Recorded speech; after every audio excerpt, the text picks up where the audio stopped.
जब make in India कहते हैं तो मेक फॉर इंडिया भी है, क्योंकि 125 करोड़ का देश है, इतना बड़ा मार्केट है।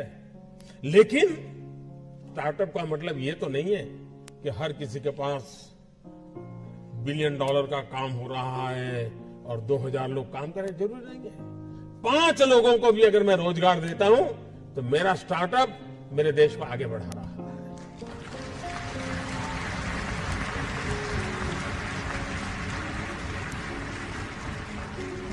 एक साइकोलॉजिकल चेंज लाना है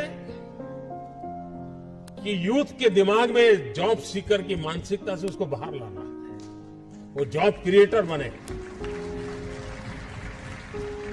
और एक बार उसके दिमाग में आ गया कि मुझे 2 लोगों की जिंदगी के बाद संभालना है, वो कर लेगा। ये काम आप नौजवानों के दिमाग से हो सकता है। और इसलिए मैं जब कहता हूं स्टार्टअप इंडिया, तो मैं मान के चलता हूं स्टैंड अप इंडिया। इसके लिए मुझे अलग सोच करने की जरूरत नहीं है।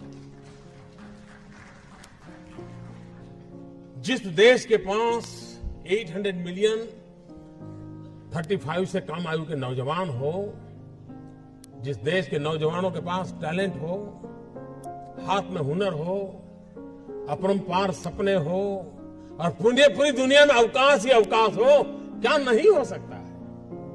मानव जात के लिए चुनौती आवश्यक है, क्योंकि सरफरे लोग तो हैं जो तबाही करने पर तुले हुए हैं। लेकिन हम मानवता को बचा भी तो सकते हैं। हमारे पास इस प्रकार के लोग हैं। और ये भी सही है, भारत के पास मिलियंस ऑफ मिलियन प्रॉब्लम है, कोई इनकार नहीं कर सकता है। लेकिन एट द सेम टाइम मुझे इस बात का भरोसा भी है कि बिलियंस ऑफ बिलियन माइंड भी है।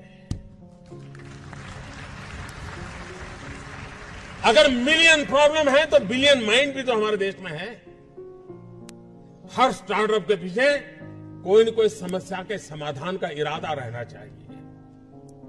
और जब किसी स्टार्टअप के पास समस्या के समाधान का इरादा होगा तो उसकी संतोष का लेवल भी कहीं कुछ और होगा जी। जब किसी की जिंदगी में बदलाव लाता है तो उसको एक सेटिस्फेक्शन मिलता है। और इसलिए मैं वो कुछ करके दिखाऊं जिसमें मैं जॉब क्रिएटर बनूं, मैं वो कुछ करके दिखाऊं कि जिसके कारण किसी की जिंदगी में मैं काम आऊं, मैं वो कुछ करके दिखाऊं कि मेरे देश को एक कदम आगे ले जाने में मेरा भी कोई योगदान हो। इतना भी अगर सपना लेकर के हम चलते हैं, हम बहुत कुछ कर सकते हैं।